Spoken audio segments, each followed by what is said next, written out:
हे भगवान गणेश, हे प्रथम पूज्य गजानंद महाराज, यदि गणेश चतुर्थी की आपकी इस वीडियो को जो भी सच्चे दिल से लाइक करें, उसकी तमाम गरीबी दूर कर देना, उसके दुख दर्द दूर कर देना, उसके घर में अपना स्थान बना लेना। लाइक जरूर करें। जय श्री गणेश। दोस्तों, गणेश चतुर्थी का महापर्व बहुत ही शुभ और मंगलकारी माना जाता है। गणेश चतुर्थी के 11 दिन गंगाजल की तरह पवित्र माने जाते हैं।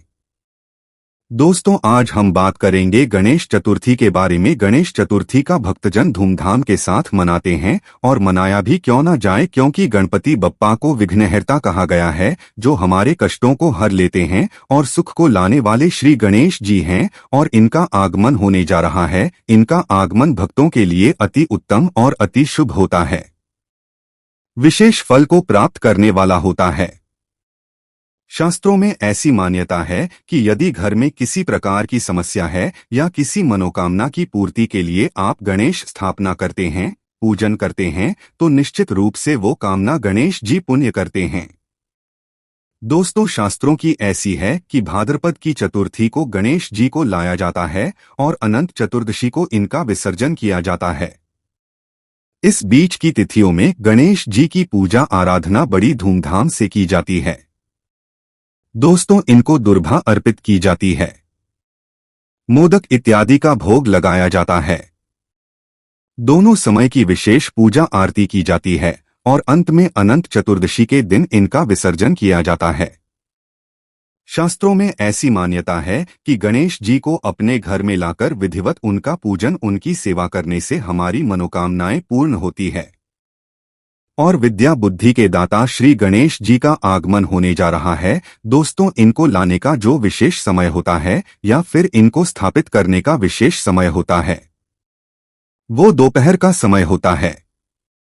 कारण ये है कि इनका जन्म हुआ था दोपहर के समय, इसीलिए ये उत्सव दोपहर में ही मनाया जाता है। विशेषकर स्थापना जो होती है वो दोपहर में ही होती है। गणेश चतुर्थी पूजा का शुभ मुहूर्त। चतुर्थी तिथि आरंभ 6 सितंबर 2024 3:01। चतुर्थी तिथि समाप्त 7 सितंबर शाम 5:37। गणेश चतुर्थी पूजा मुहूर्त 7 सितंबर 2000 सुबह 10:30 बजे से 12:59। दोस्तों, गणेश जी की मूर्ति से जुड़ी बहुत सारी कुछ बातें हैं जो जानना अत्यंत आवश्यक है। वैसे तो हम बिल्कुल नहीं कहेंगे कि कोई भी गणेश जी की मूर्ति अशुभ होती है, लेकिन हाँ, उसके मायने और कारण बदल जाते हैं, क्योंकि जैसे हमारे शास्त्रों की मान्यता है कि बहुत बड़ी मूर्ति की पूजा सेवा हम अपने घर में नहीं कर सकते हैं, तो ऐसा बिल्कुल मतलब नहीं है कि आपके घर पर रखी हुई बड़ी मूर्ति अशुभ है, लेकिन हाँ, अशुभ इसीलिए है कि आपने उसके बराबर उसकी सेवा पूजा नहीं की है। दोस्तों, आगे बढ़ने से पहले आपसे एक विनती करते हैं कि हमारे चैनल को सब्सक्राइब करके बेल आइकन जरूर दबाएगा। अगर आप भगवान गणेश को अपने घर पर बुलाना चाहते हैं तो कमेंट बॉक्स में अवश्य लिखे, गणेश जी आपका स्वागत है। हमारे घर में गणेश जी के लिए एक लाइक तो बनता है। और दोस्तों, वैसे गणेश जी की मूर्ति में भी कुछ बातें ध्यान रखनी चाहिए। यदि आप गणेश जी की मूर्ति को लाने जा रहे हैं तो ऐसे में एक चीज का ध्यान जरूर रखें कि मूर्ति किस चीज की ला रहे हैं। ये भी आपकी कामनाओं के ऊपर आधारित है। सबसे शुभ जो होती है, श्रेष्ठ मूर्ति होती है, वो सफेद आग की झड़ से जो गणेश जी निकलते हैं, जिन्हें श्वेताश गणेश बोला जाता है, वो मूर्ति सबसे शुभ होती है। यदि इस प्रकार के गणेश जी को आप अपने घर में लाते हैं तो रिद्धि सिद्धि लक्ष्मी या फिर किसी भी कामना के लिए आप लेकर आए ये मूर्ति, तो ऐसी मूर्ति बहुत ज्यादा श्रेष्ठ और मंगलकारी होती है, लेकिन ये मूर्ति बहुत कम प्राप्त होती है। दोस्तों, क्योंकि जब आग का पौधा काफी पुराना हो जाता है तब उसकी जड़ से गणेश जी की आकृति निकलती है और ये आकृति काफी शुभ होती है, मंगलकारी होती। कहा जाता है कि धन के स्थान पर यदि इनको स्थापित कर दिया जाए तो जीवन में चाहे कितने ही पीढ़ी दर पीढ़ी आपकी जो संतानें हैं वो बढ़ती चले जाएं, लेकिन उनको धन की कमी कभी नहीं होती है। तो खैर चलिए, ये गणेश जी तो आपको नहीं मिलेंगे, अगर मिल जाए तो जरूर लाइएगा। दोस्तों, आपको एक चीज का ध्यान रखना चाहिए कि यदि आप अपने घर में पूजा प्रार्थना के लिए गणेश जी की स्थापना करना चाहते हैं, इनको रखना चाहते हैं, लाना चाहते हैं तो आप हमेशा बैठी हुई प्रतिमा ही लाएं, क्योंकि शास्त्रों में कहा गया है कि बैठे हुए गणेश जी की पूजा आराधना घर में करने से स्थायी लक्ष्मी की कृपा होती है, कामनाओं की पूर्ति। ऐसे में आप गणेश जी को लाने की सोच रहे हैं या फिर लाने वाले हैं तो बैठी हुई प्रतिमा का ही चयन करें। दोस्तों, अगली चीज है कि गणेश जी की प्रतिमा लाते समय घर के लिए लाएं या ऑफिस के लिए लाएं, उसमें फर्क हो सकता है। आपको बताना चाहेंगे कि यदि आप अपने ऑफिस या दुकान या फिर अपने प्रतिष्ठान में लाकर इनका पूजन आराधना करके विसर्जन करना चाहते हैं तो ऐसे में आप खड़े गणेश जी की प्रतिमा भी ला सकते हैं। कहा जाता है कि इससे व्यापार दिन दुगना रात चौगुना बढ़ जाता है। यदि कोई कलावर्ग विद्यार्थी है यानी कि नृत्य गायन इत्यादि के, तो वो खड़े गणेश जी की प्रतिमा लाकर पूजन विसर्जन कर सकते हैं। बस घर में जो आपको प्रतिमा लानी है वो बैठे हुए गणेश जी की प्रतिमा लानी है, ये ध्यान रखें। दोस्तों, प्रतिमा लाते समय आपको एक चीज का ध्यान और रखना है।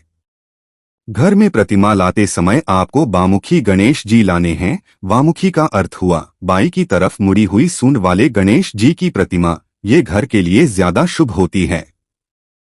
अब दाहिने तरफ जब मूर्ति की सूंड होती है तो ऐसी मूर्ति के लिए पूजा और सेवा की अधिक आवश्यकता होती है। इसलिए कहा जाता है कि गणेश जी की प्रतिमा हमेशा बामुखी होनी चाहिए, यानी बाएं तरफ जिनकी सूंड घूमी हुई हो वही गणेश जी हमारे घर के लिए शुभ होते हैं। अन्यथा जो दाहिने तरफ सूंड वाले गणेश होते हैं वो जल्दी रुष्ट होते हैं। यदि हमसे कोई भी भूल हो जाए तो वो नाराज हो जाते हैं। अभी इसका अर्थ आप ये बिल्कुल ना समझे कि गणेश जी की प्रतिमा किसी के लिए कल्याणकारी नहीं होती है।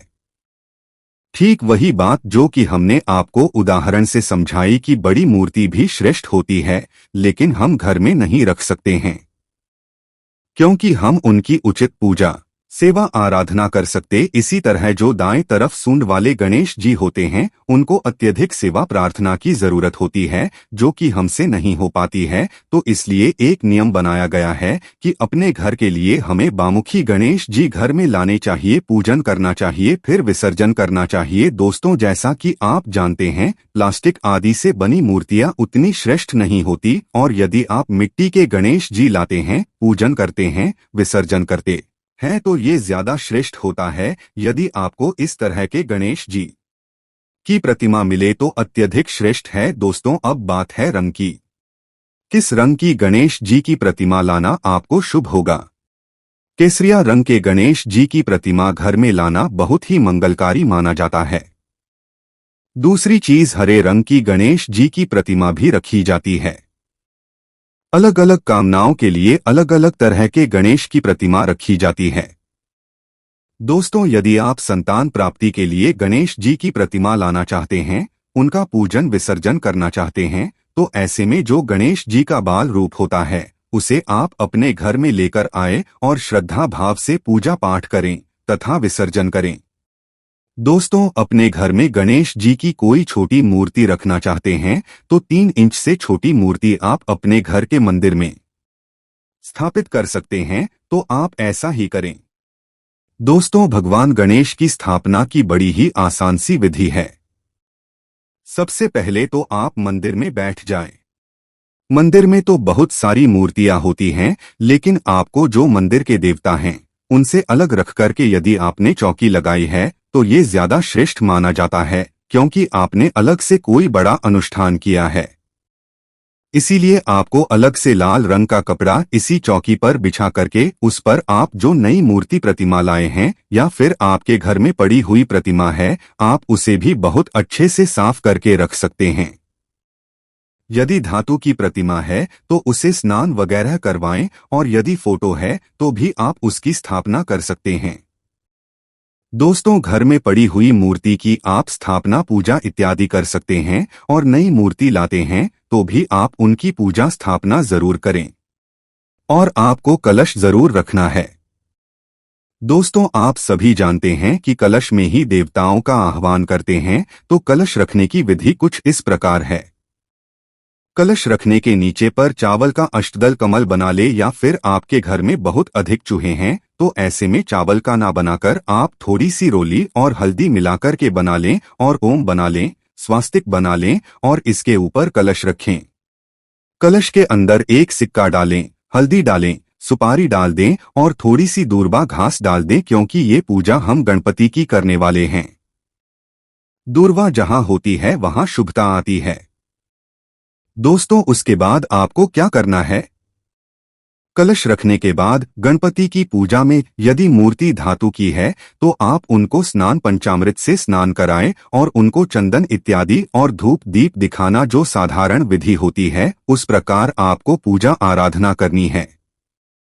दोस्तों, अब बारी आती है गणेश जी को वस्त्र अर्पित करने की। अगर आप मूर्ति लाए हैं या बड़ी मूर्ति लाए हैं तो उस प्रकार उनकी बनावट के अनुसार आप वस्त्र अर्पित करें, जैसे कि लाल रंग का, पीले रंग का, गुलाबी रंग का और हरे रंग का वस्त्र पहनाएं, या आप चाहे तो बाजार से रेडीमेड वस्त्र भी ला सकते हैं। वस्त्र अगर नहीं है तो आप अपनी क्षमता के अनुसार मौली धागा, जिसको शास्त्रों में वस्त्र का स्वरूप मानकर देवताओं को अर्पित किया जाता है, तो वो भी आप अर्पित कर सकते हैं। अंत में गणेश जी को मुख शुद्धि के लिए पान जरूर अर्पित करें, क्योंकि गणेश जी को ये विशेष प्रिय होता है, तो आप उनको पान जरूर अर्पित करें। पान में आप 2 लौंग, 2 इलायची रख करके और जब गणेश जी का पूजन हो जाए उनको भोग लगाएं। दोस्तों, भगवान गणेश को लड्डू मोदक अति प्रिय है। अगर आप घर में बना सकते हैं तो बहुत ही शुभ माना जाता है।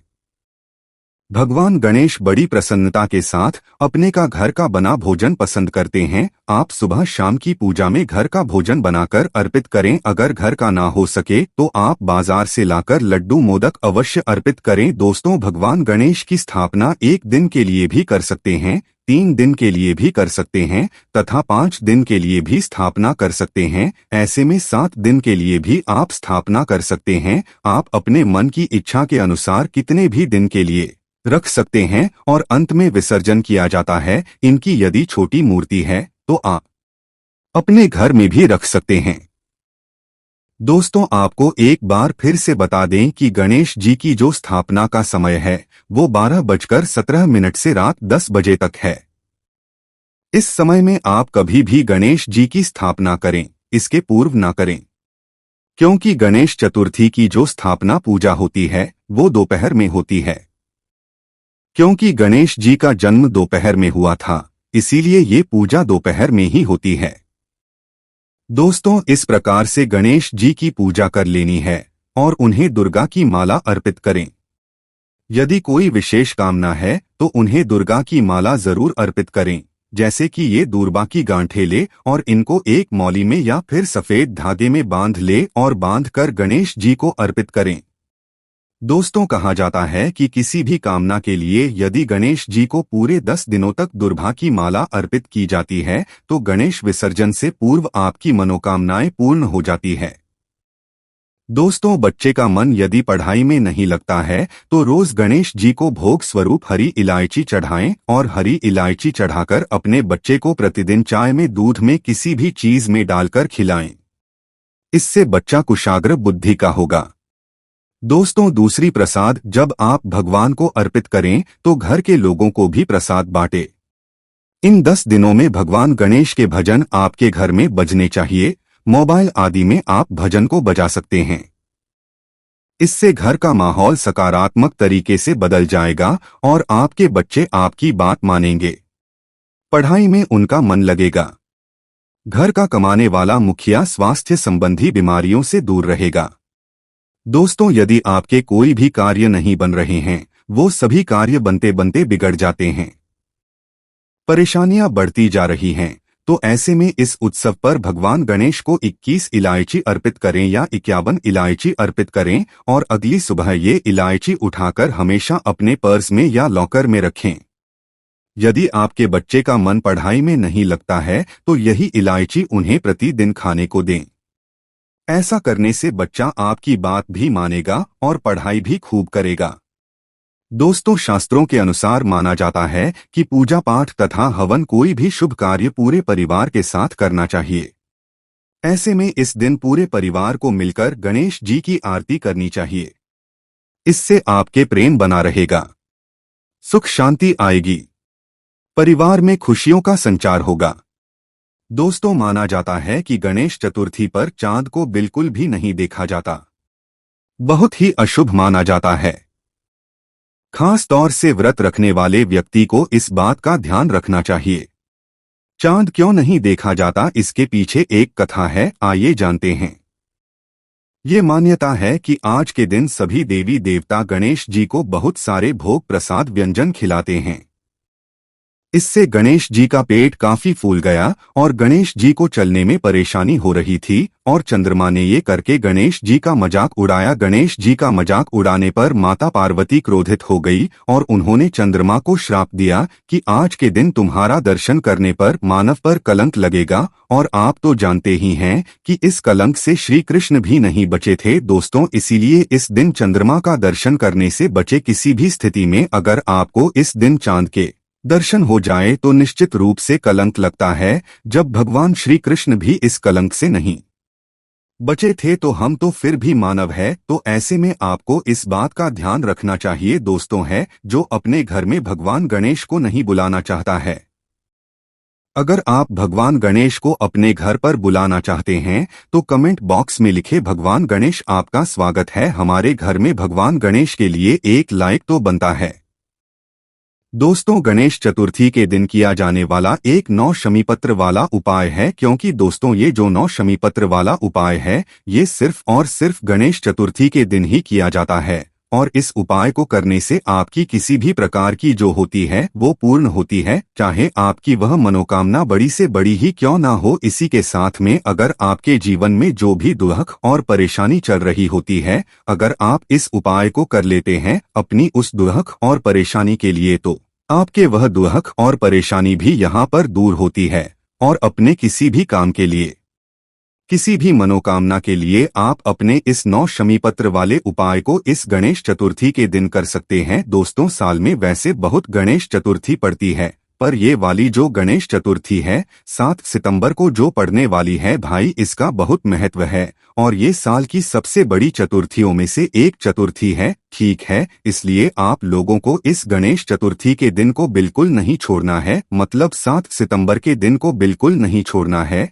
और इस दिन 9 शमीपत्र वाला उपाय भी जरूर करना है अपनी मनोकामना के लिए, भगवान शिव जी को प्रसन्न करने के लिए। तो आइए दोस्तों जानते हैं कि इस 9 शमीपत्र वाले उपाय को आप लोगों को इस गणेश चतुर्थी के दिन कैसे करना है, किसको करना है, किस समय करना है और कहां पर करना है। क्योंकि दोस्तों ये एक ऐसा उपाय है जो कि साल की सबसे बड़ी चतुर्थी आप लोग कर रहे हो, इस गणेश चतुर्थी के दिन आपको कर रहे हो, तो भाई आपकी ऐसी भी मनोकामना पूर्ण होगी जिसके लिए आपने सारे व्रत करके देख लिए हो, सारे उपाय करके देख लिए हो, पर ये वाला उपाय इस दिन अगर आप करते हो तो निश्चित सी बात है आपकी मनोकामना जरूर पूर्ण होगी। ठीक है, तो सबसे पहले हम जानते हैं कि इस उपाय को आप लोगों को में से किसको करना है, घर परिवार में से किसको करना है। तो देखो, वैसे ये जो उपाय है ये अपनी मनोकामना पूर्ति के लिए है, तो वैसे अगर आप अपनी खुद की कोई मनोकामना के लिए इस नवशमी पत्र वाले उपाय को गणेश चतुर्थी के दिन कर रहे हो तो आप लोगों को खुद से ये उपाय करना है।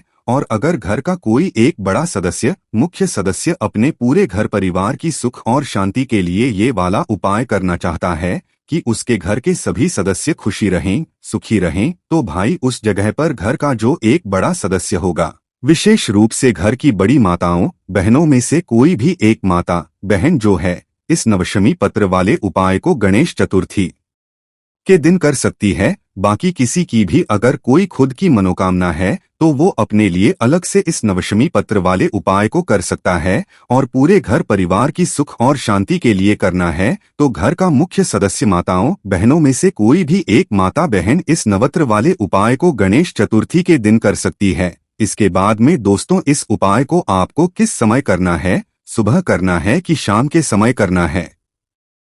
तो देखो, इस नव क्षमिपत्र वाले उपाय को आप लोगों को आप लोग सुबह भी कर सकते हो और शाम के समय प्रदोष काल में भी कर सकते हो, आपको जब समय मिल जाए। ठीक है, पर करना एक ही समय है, दोनों समय नहीं करना है, किसी कारणवश अगर आप सुबह ना कर पाओ तो फिर आप शाम के समय प्रदोष काल में भी कर सकते हो। शाम के 6 बजे से लेकर 7:30 या रात 8 बजे के बीच में कभी भी।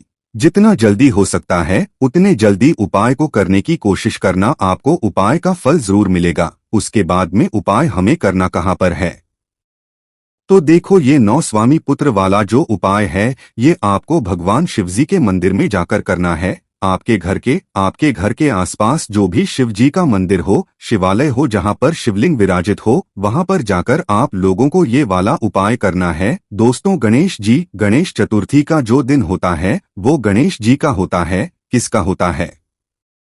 भगवान शिव जी के पुत्र का होता है। इसलिए इस दिन की महत्वता बहुत ज्यादा बड़ी होती है। और जब साल की सबसे स्तुति हो तो इससे बड़ी और अच्छी बात क्या हो सकती है। तो दोस्तों इसके बाद में अब जो सबसे जरूरी चीज आती है कि इस 9 शमीपत्र वाले उपाय में हमें सामग्री क्या क्या लगेगी और हमें उपाय को करने की विधि क्या है वो भी हम आप लोग जानते हैं। तो सबसे पहली चीज दोस्तों उपाय की सामग्री में सबसे जरूरी जो चीज है वो आपको उपाय के नाम में ही समझ आ गई है। 9 शमीपत्र वाला उपाय मतलब कि 9 शमीपत्र। अब शमीपत्र तो आप सभी लोगों ने देखे हैं, शिवलिंग पर चढ़ते हैं और शिवजी को पसंद भी हैं। शमीपत्र क्या होते हैं भाई? शमीपत्र छोटी छोटी सी पत्तियां होती हैं जो कि हम भगवान शिव जी पर चढ़ाते हैं। ठीक है, शमीपत्र अगर आपको नहीं पता है तो आप इंटरनेट पर सर्च करके देखिएगा कि आपने ही घर में किसी से पूछिएगा या किसी से पूछकर जो है शमीपत्र तोड़कर लेकर आइएगा, क्योंकि ये ज्यादातर आपको बिकती हुई नजर नहीं आती है। शमी के पेड़ से शमी की पत्तियां आप लोग जो है यहाँ पर तोड़कर ला सकते हो। तो यहाँ पर आप लोगों को कुल मिलाकर 9 शमीपत्र की आवश्यकता पड़ने वाली है। कितने? 9 शमीपत्र। 9 सिर्फ 9 शमीपत्र की यहाँ पर आप लोगों को आवश्यकता पड़ेगी। अब देखो शमीपत्र में पत्तियां होती है तो को आप लोगों को नहीं करना है, पूरी एक छोटी सी होती है शमीपत्र की। एक शमीपत्र तो एक डगाल होगी। ठीक है, तो आप ऐसा मत करना कि छोटी सी पत्ती को एक शमीपत्र मान लो, नहीं, एक जो पूरी डगाल होती है शमीपत्र की छोटी सी, उस एक डगाल को आप एक शमीपत्र मानना, 2 मानना, फिर 3, फिर 4, इस तरीके से 9 शमीपत्र की जो छोटी छोटी सी डगाल होगी उन्हें तोड़कर आप लोग अपने पास में उपाय को करने के लिए रख लेना। ठीक है, तो कितनी हो गई आपके पास? 9 शमीपत्र। आपने सबसे जरूरी उपाय की चीज है वो आपने तैयार कर ली, पर क्या सिर्फ हमें 9 शमीपत्र लेकर ही उपाय करना है? नहीं, शमीपत्र के साथ में हमें इसके साथ में घी का दीपक भी तैयार करना है। ठीक है, उपाय चाहे सुबह करो चाहे शाम को करो। ठीक है, दीपक आप लोगों को जरूर लेकर जाना है। उपाय के साथ में ही ये जो दीपक है ये आप लोगों को लगाना है, इसलिए ध्यान रखना है ना। दीपक जो होगा वो आप आटे का भी लेकर जा सकते हो, मिट्टी का भी लेकर जा सकते हो। मिट्टी का होगा तो नया दीपक लेना पड़ेगा और आटे का तो आप अपने घर पर बना ही सकते हो ना। जो दीपक आप लोग लोगे दोस्तों उस दीपक के अंदर आप लोग रखोगे गोल बत्ती। ठीक है, गोल बत्ती रखने के बाद दोस्तों इस दीपक के अंदर आप लोग डालोगे शुद्ध देसी गाय का घी। क्या डालोगे? शुद्ध गाय का घी है ना। ये डालने के बाद आपका ये जो दीपक है ये तैयार हो जाता है। अब देखो सुबह के समय अगर उपाय करने जा रहे हो, वैसे तो दोस्तों आप लोगों को इस उपाय को शाम के समय करना चाहिए, क्योंकि इस उपाय में हमें एक दीपक भी यहाँ पर जलाना पड़ रहा है। पर अगर आपको शाम के समय कुछ काम है तो आप इस उपाय को सुबह के समय भी कर सकते हो। ठीक है, तो देखो सुबह के समय जा रहे हो तो कम से कम 1 लोटा जल भगवान शिवजी पर चढ़ाने के लिए लेकर जाना है। उपाय हमें शिवजी के मंदिर में ही करना है, ये बात आप सभी लोग जानते ही हो। ठीक है, और जो भी आपकी पूजन सामग्री है शिवजी को चढ़ाने के लिए वो सारी चीजें लेकर जा सकते हो, कोई भी दिक्कत वाली बात नहीं है। और के समय कुछ भी लेकर जाने की जरूरत नहीं है। चाहो तो फूल वगैरह कुछ बेलपत्र लेकर जा सकते हो, क्योंकि शाम के समय हम वैसे भी जो है इस उपाय में एक दीपक लेकर जा ही रहे हैं। आप चाहो तो एक अलग से दीपक लेकर जा सकते हो, उपाय का जो दीपक है वो अलग ही रहेगा। इस बात का ध्यान रखना। तो करना क्या है? सुबह उपाय कर रहे हो चाहे शाम को उपाय कर रहे हो, उपाय को करने की जो विधि है वो एक सी ही रहेगी, उसमें कोई भी बदलाव नहीं रहेगा। तो देखो सुबह चाहे सुबह उपाय करो चाहे शाम को करो, करना क्या है। सबसे पहले अपने ही घर के पास में जो शिव मंदिर है वहां पर जो है शुद्धता का विशेष रूप से इस उपाय को कर ध्यान रखना, और शुद्धता का ध्यान रखते हुए ही आप लोग अपने ही घर के पास में जो शिव मंदिर है वहां पर अपने उपाय की सामग्री और अपनी जो भी पूजन सामग्री है उसे लेकर वहां पर पहुंच जाना है। ठीक है, शिवजी के मंदिर पहुंचकर भगवान शिवजी की चौखट के दर्शन करके मंदिर के अंदर प्रवेश करके भगवान शिव जी के दर्शन करके आप लोग शिवजी के पास में आ जाओ। ठीक है, देखो शिवजी के पास में आने के बाद यहाँ पर पहले हमें उपाय नहीं करना है, पहले पूजन अर्चना करना है। सुबह के समय गए हुए हो तो पहले पूजा अर्चना करोगे, एक लोटा जल चढ़ाओगे, जो भी आपकी पूजा अर्चना है वो सारी करोगे। ठीक है, शाम के समय गए हुए हो, अगर कुछ हुए हो तो वो चढ़ा देना, नहीं लेकर गए हुए हो तो जाकर सीधे अपना जो है उपाय कर सकते हो भगवान के दर्शन करने के बाद। तो अब करना कैसे है, जैसे ही आपके पूजन अर्चना हो जाए उसके बाद में आप लोगों को क्या करना है, भगवान शिव जी के शिवलिंग के पास में बैठ जाना है। अभी बैठने के बाद आप लोगों को अपना जो दीपक है वो अभी नहीं जलाना है, वो उपाय में हम आपको जब बताएंगे। जब जलाना है तो 9 शमीपत्र आपके पास है, एक घी का, गोलबत्ती का, शुद्ध देशी गाय का घी का जो दीपक है, मिट्टी का है, आटे का है, वो आपके पास है, तो एक ही दीपक लेना है इस उपाय में। तो भाई आप लोगों को क्या करना है, जैसे ही आपके शिवलिंग के पास में बैठते हो तो भाई आपके पास कितने शमीपत्र हैं, 9 शमीपत्र हैं ना, तो 9 शमीपत्र में से आप अपने 5 शमीपत्र अलग निकाल लो। कितने, 5 शमीपत्र 5 हैं ना, तो 9 शमीपत्र में से आप अपने 5 शमीपत्र अलग निकाल लो और 5 शमीपत्रों को निकालकर अलग रख लो। ठीक है, क्योंकि ये 5 शमीपत्र हमें एक अलग स्थान पर चढ़ाने हैं, जो कि यह भगवान गणेश जी का स्थान। आपने देखा होगा शिवजी के शिवलिंग में शिवजी का पूरा परिवार होता है, तो पूरा परिवार होता है, तो भाई शिवलिंग में जहां पर गणेश जी का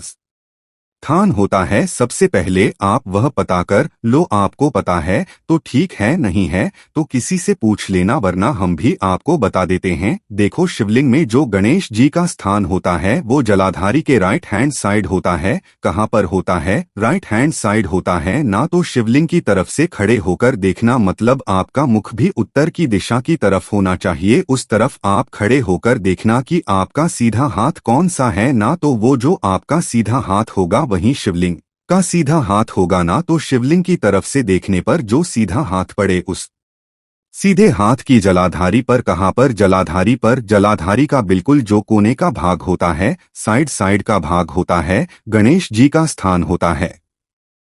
तो सबसे पहले आप लोगों को अपनी 5 स्वामी पत्र अलग निकाल लेनी है, और जो 5 स्वामी पत्र आप लोगों ने निकाली है इनको एक साथ जमा लेना है, और एक साथ जमा कर जो आपकी 5 स्वामी पत्र है इसे आपको भगवान गणेश जी वाले स्थान पर समर्पित करना है। भगवान गणेश जी का नाम लेते हुए तो 5 स्वामी पत्र आपको शिवलिंग में जलाधारी के राइट हैंड साइड पर जहां पर गणेश जी का स्थान होता है शिवलिंग में, वहां पर आपको 5 शमीपत्र समर्पित करनी है। जो आपकी शमीपत्र की डंडी का भाग हुआ वो जलाधारी की तरफ करके रखना है जहां से जल बहता है और नीचे गिरता है। 5 शमीपत्र भगवान गणेश जी वाले स्थान पर समर्पित करने के बाद अब आपके पास 4 शमीपत्र बची हुई है, तो इन 4 शमीपत्रों में से आप अपने 3 स्वामी पत्र अलग निकाल लो। ठीक है, 3 स्वामी पत्र अलग निकाल लो और बाकी एक शमी पत्र और एक दीपक जो है वो आपका अलग रख दो। तो 3 शमीपत्र जैसे ही आप लोग अलग निकाल लेते हो तो उन 3 शमीपत्रों को निकालकर आपको क्या करना है, इन्हें भगवान शिवजी के शिवलिंग के ऊपर चढ़ाना है। कहां पर चढ़ाना है, शिवलिंग के ऊपर चढ़ाना है। अभी आपने कहां पर चढ़ाए थे, 5 स्वामी पत्र भगवान गणेश जी वाले स्थान पर। अब जो 3 शमी पत्र आपने निकाले हैं ये आप चढ़ाओगे भगवान शिवजी के शिवलिंग के ऊपर। जब शिवलिंग के ऊपर चढ़ाओगे तो भी डंडी का जो भाग है वो जलाधारी की तरफ होगा या तो आपकी तरफ होगा, तो 3 स्वामी पत्र अलग से निकालकर इन्हें आपको भगवान शिवजी के शिवलिंग के जो है ऊपर यहाँ पर आपको समर्पित कर देना है। जैसे ही आप लोग अपनी ये 3 स्वामीपुत्र शिवलिंग के ऊपर समर्पित करते हैं उसके बाद में अब आपके पास बचा है एक स्वामी पत्र और अपना एक घी का दीपक जिसको उठाना है। आप लोगों को एक स्वामी पत्र अपने एक दीपक को उठाना है और शिवलिंग के पास से उठ जाना है और उठने के बाद शिवजी की चौखट के पास आ जाना है। मंदिर से बाहर नहीं निकलना है, मंदिर के अंदर ही खड़े रहना है। मतलब जो भगवान शिवजी की चौखट हो उस चौखट के बिल्कुल आखिरी में आकर खड़े हो जाना है। बस मंदिर से, मंदिर के प्रांगण से, शिवजी के मंदिर से बाहर नहीं निकलना है। तो वहां पर जैसे ही अगर खड़े हो जाओ तो अपना लेफ्ट हैंड देखना, कौन सा उल्टा हाथ देखना। तो अपने उल्टे हाथ की जो चौखट होगी उसके साइड में बैठ जाना है। मंदिर के अंदर ही बैठना है, मंदिर के बाहर नहीं बैठना है। शिवजी के मंदिर के प्रांगण जो होगा उसके अंदर ही बैठना है। तो शिवजी के मंदिर की चौखट में जो आप लोगों का लेफ्ट हैंड पड़े, मंदिर से जाते समय मतलब आपका मुख मंदिर की चौखट की तरफ होगा, तो उस समय आपका जो लेफ्ट हैंड पड़े उस लेफ्ट हैंड की चौखट में आप लोगों को बैठ जाना है। बैठने के बाद आप लोगों को क्या करना है, मंदिर की चौखट के अंदर की तरफ ही करके सबसे पहले तो अपना वो जो दीपक है उसको पहले प्रज्वलित कर लेना है, मतलब कि जला लेना है। ना अपनी माचिस लेकर जाना इस दीपक को जलाने के लिए, किसी और से माचिस मत लेना इस दीपक को जलाने के लिए, वरना इस उपाय को करने का फल उस व्यक्ति को भी कुछ ना कुछ जरूर भाग्य मिल जाएगा। ठीक है,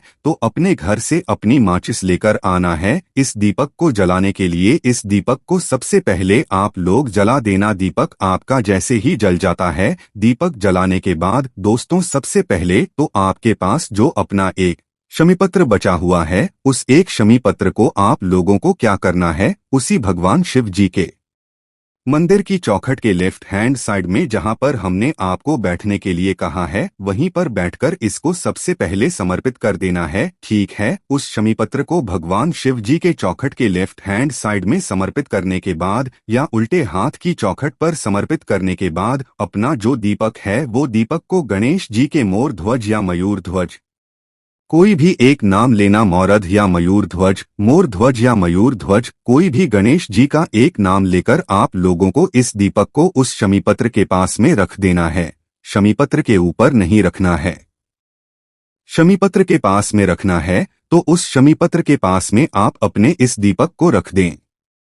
और दोस्तों जैसे ही आप लोग अपने इस दीपक को उस शमीपत्र के पास में रख देते हो शिव जी के उल्टे हाथ की चौखट की तरफ, उसके बाद में वहीं पर बैठकर आप भगवान गणेश जी का नाम लेकर, शिव जी का नाम लेकर अपनी वह मनोकामना बोल देना जिसके लिए आप लोग अपने का उपाय कर रहे हो। चाहे दुख और परेशानी के लिए कर रहे हो, चाहे किसी भी काम के लिए कर रहे हो, अपनी वह मनोकामना जरूर बोल देना। इस दीपक को रखने के बाद गणेश जी के मोहर ध्वज, मयूर ध्वज, गणेश जी का नाम लेने के बाद दीपक को रखते समय गणेश जी के मोरध ध्वज, मयूर ध्वज, गणेश जी का नाम लेना। उसके बाद में अपनी मनोकामना बोल देना।